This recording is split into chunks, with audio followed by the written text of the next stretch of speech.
ఈరోజు మా మణికొండలో సడన్గా హైదరాబాద్ వాతావరణం మొత్తం మారిపోయింది. వర్షం చూస్తే ఎంతో అద్భుతంగా పడుతుంది. ఎందుకంటే వర్షం పడి చాలా నెలలు అయిపోయింది.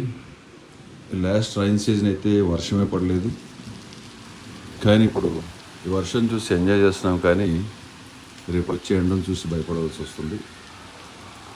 సో రేపు వచ్చే ఎండలకి జాగ్రత్తగా ఉండండి ప్రతి ఒక్కళ్ళు. ఎండలు తీవ్రంగా ఉంటాయి, వడగాళ్ళు కూడా వస్తుంటాయి. వడదెబ్బ తగలకుండా చూసుకోండి. డ్రింకింగ్ వాటర్ తీసుకుని వెళ్ళండి. డ్రైవింగ్ చేసేవాళ్ళు, స్కూల్స్కి వెళ్ళే పిల్లలు లేరు కాబట్టి ఇప్పుడు ఆఫీస్కి వెళ్ళేవాళ్ళు ముఖ్యంగా మంచి వాటర్ని, అది ఎనర్జీ డ్రింక్స్ బయట కొనొద్దు. వాటిలో కూడా కెమికలైజ్ ఉంటున్నాయి కాబట్టి మరి జాగ్రత్తగా ఉండాల్సిందిగా కోరుకుంటున్నాను. Thank you. హైదరాబాద్.